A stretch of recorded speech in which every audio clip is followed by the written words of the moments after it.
네, 무릎탁도사 박지원 전 비서실장 2주 만에 모셨습니다. 어서 오세요.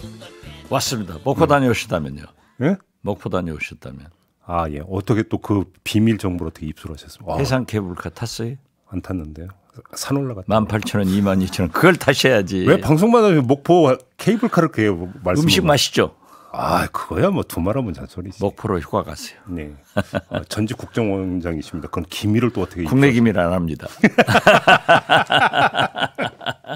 아, 그런가? 네. 고발당한 심경이 어떠십니까? 뭐 귀찮죠. 아, 그러나 괜찮을 거예요. 네. 근데 정리 좀 해주세요. 뭘로 고발당하신 거예요? 난 모르겠어요. 도대체 이게 법치국가입니까? 네. 인권이 있습니까? 아니, 그러니까 뭐 저는 고발당하면은 정당한 청문권. 제가 물어보고 할 말을 해야 돼요. 내용을 알아야죠. 오늘 또 조선일보 보도 보면은 그 저를 고발한 사람들을 조사했다는데 네. 저는 뭐예요? 그 내용도 모르고 고발 당했다는 것도 모르고 단지 기자들한테 매일 질문 오면 답변하다 끝나요. 아니 그러니까 보도를 보면 뭘 삭제했다고 해서 고발 당했다 나왔는데 그 뒤에 몇 시간 뒤에 국정원이 그거 아니라고 또 발표를 했거든요. 그렇죠. 그래서 지금 여쭤보는 거예요. 아니 그러니까 국정원이 지금 새 원장이 오셔가지고 국민들 걱정원 만들고 있어요. 예. 국정원이 걱정원 됐어요.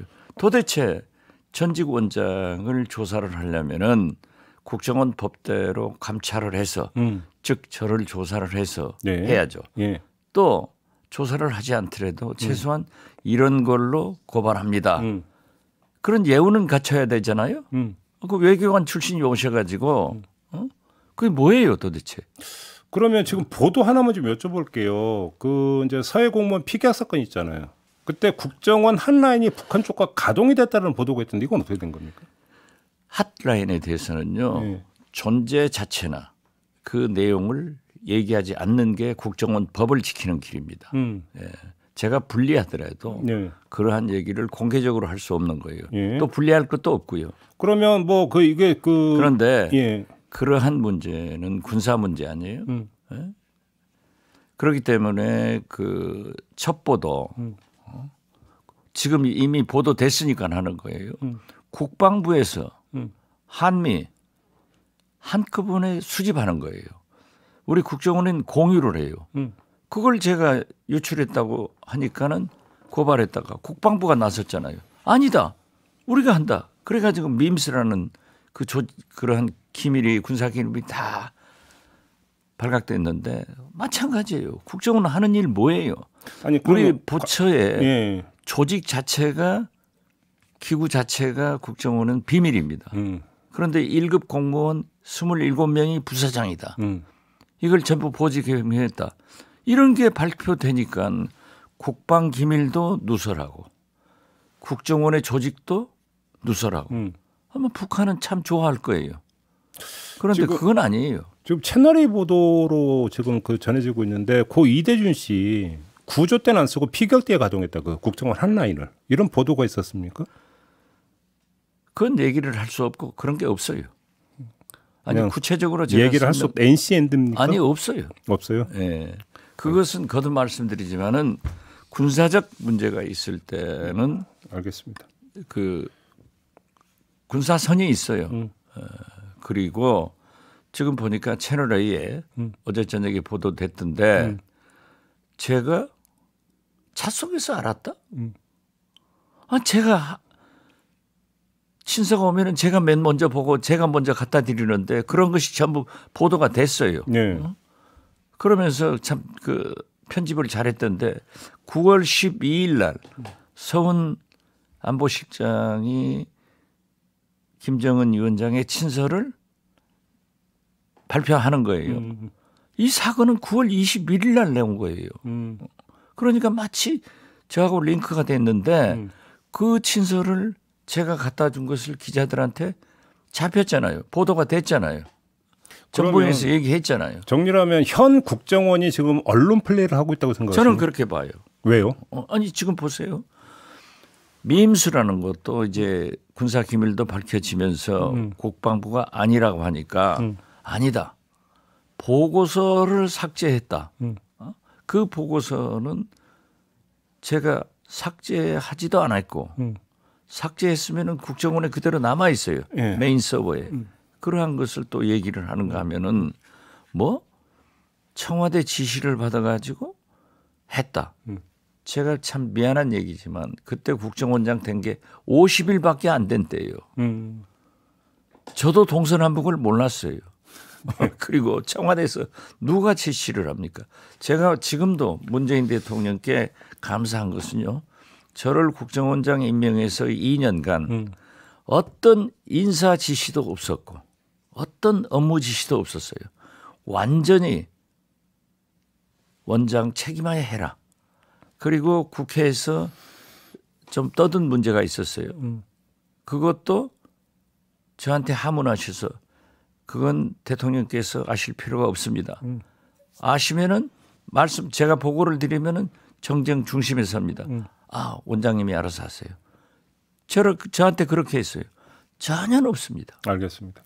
어제 좀 귀찮기는 해도 괜찮을 거예요. 근데 귀찮은 게 아니라 많이 역정 내시는 것 같은데 지금. 아 지금 역정 냈죠. 아니 지금 뭐예요? 알겠습니다. 이게 인권 국가입니까? 하나만 더 여쭤볼게요. 아니 법치를 그렇게 정치 위에 법치 있다고 지금 하는 윤석열 정부에서 아 제가 피의자면은 네. 내용을 가르쳐 줘야 될 거 아니에요. 네. 저렇게 언론 플레이만 하면은.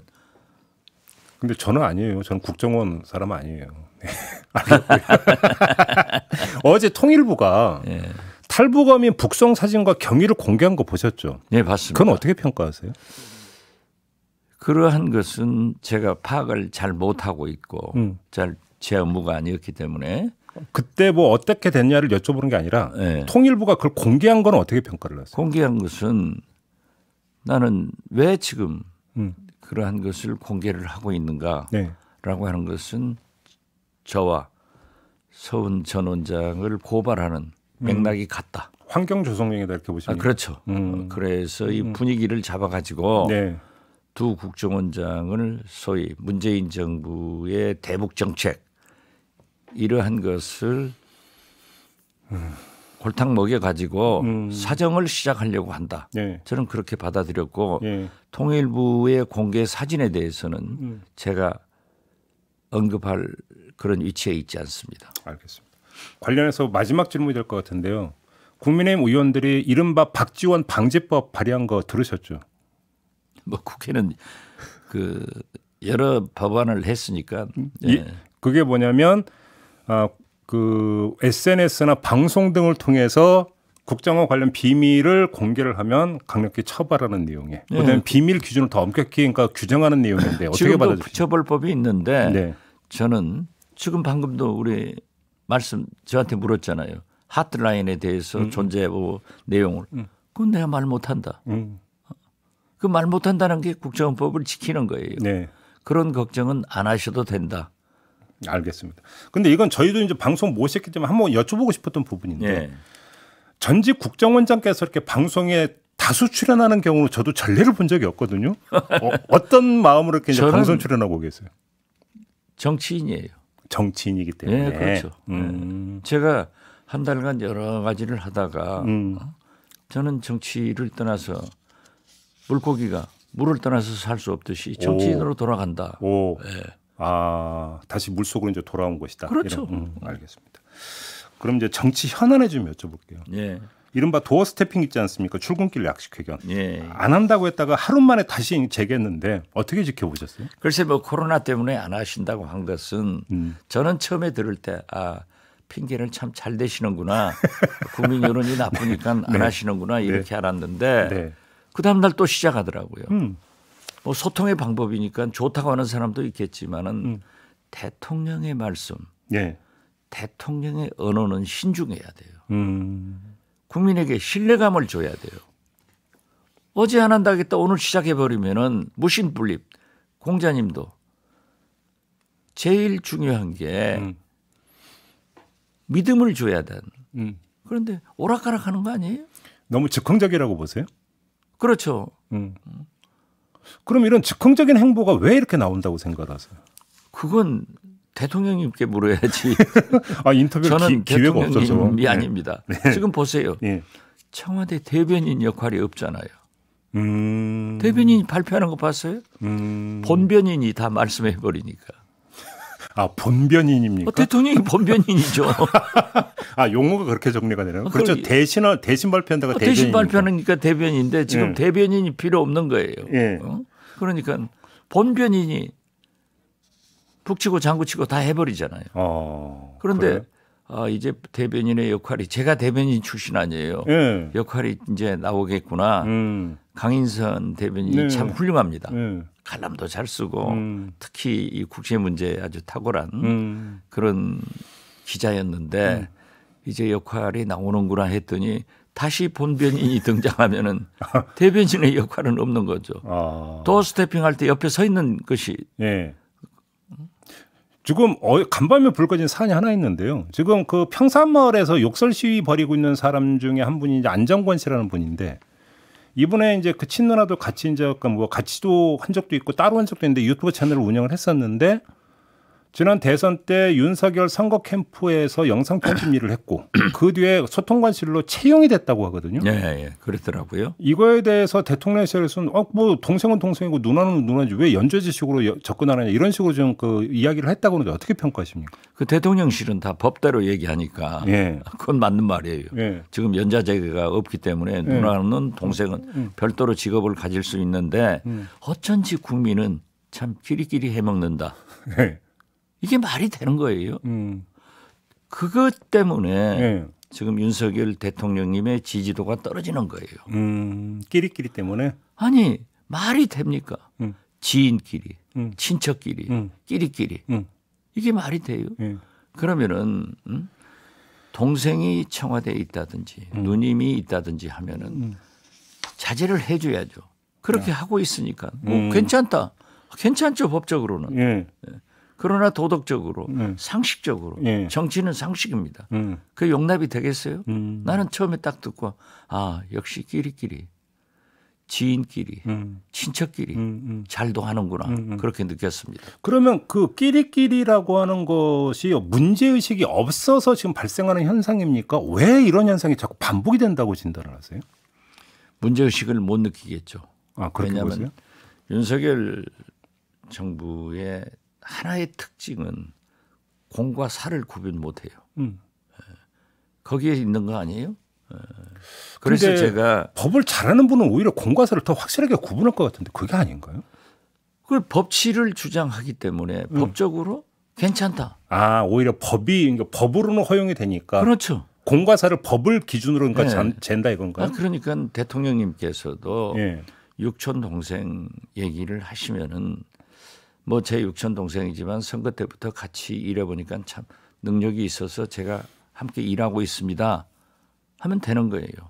그걸 갖다가 정치적 동지라고. 아니 윤석열 대통령이 언제부터 정치했다고 정치적 동지가 있습니까? 아니 근데 가족 친척은 다 삶의 동지 아닌가요? 글쎄 모르겠어요. 그런 얘기하다가는 잡혀가요. 저요? 저 고발 당하는 거 보세요. 왜 무섭게 왜 그러세요 저한테? 저는 안 무서워요. 알겠습니다. 박지원의 입을 닫도록 잘하셔야지. 네. 왜 입을 열도록 자극을 합니까? 원인 제공을 계속 하고 있다. 민주당으로 좀 가보겠는데 무릎탁 도사님이시잖아요. 네. 촉을 좀 발동해 주셨으면 좋겠는데 어대명입니까 아니면 이변이 좀 나올 거라고 보십니까? 어떻게 보세요? 저는 지금 현재 네. 후보가 97 세력 4분, 그렇죠. 김민석 36분 아니에요.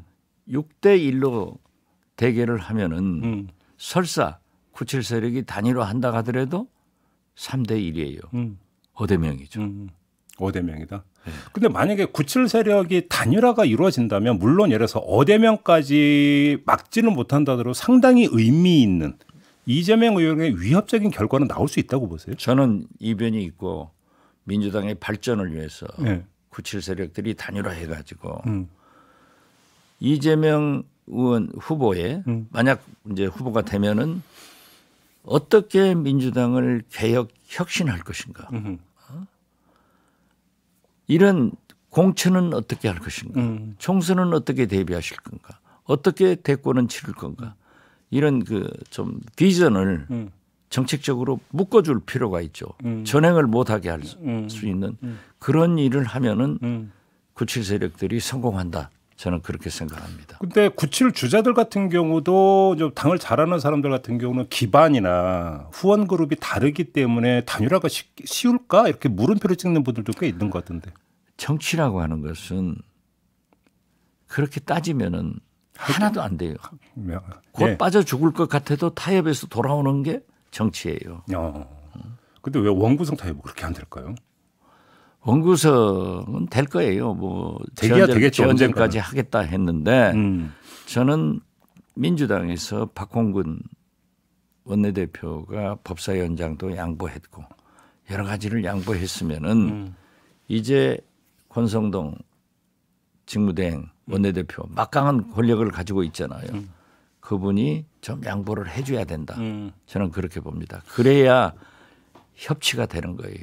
오늘 아침에 조선일보 배성규 논설위원의 칼럼을 보니까 여러 가지 지적을 했는데 대통령이 야당과 좀 협치를 해라. 이런 얘기가 있더라고요. 그 협치를 해나가는 모습을 국회 개원부터 국민의힘이 양보를 해나가면은 국민이 다시 한번 지지를 할 수 있는 스타트가 된다. 출발이 된다. 저는 그렇게 봐요. 마지막으로 짧게 야당복이라고 하는 단어를 만들어낸 주인공이 바로 실장님 아니십니까? 그렇습니다. 지금 이런 얘기가 있더라고요. 어대명이 되면 윤석열 대통령은 야당복을 얻게 된다라고 주장하는 사람들이 있는 것 같은데 어떻게 보십니까? 저는 그렇게는 생각하지 않아요. 그래요? 예. 과연 이재명 당대표가 돼서 이재명 당대표가 어떻게 접근하느냐. 이것이 문제이지 아직 접근을 어떻게 하는 것을 보지 않고 야당복이 있다. 아무리 무릎팍도사해도 그건 좀 빠릅니다. 알겠습니다. 좀 두고 보죠. 알겠습니다. 그건 나중에 다시 한번 이야기해요. 그런데 윤석열 대통령은 여당복도 없더라고요. 지금 대통령 선거 이겨가지고 저 싸우는 꼴이 민주당은 싸워도 된다니까요. 본래 그러는 거니까. 알겠습니다. 그렇지만은 저 여당 이준석 또 뭐 대통령이 이 파벌 조성해서는 안 됩니다. 알겠습니다. 결국 뭐 친윤 그룹들하고 식사하고 이런 게 알려지고 그러면 다른 의원들이 얼마나 화가 나겠어요. 마무리하겠습니다. 네. 다다음 주를 기약하면서 마무리하죠. 고맙습니다. 예, 감사합니다. 무릎탁도사 박지원 전 실장과 함께했습니다.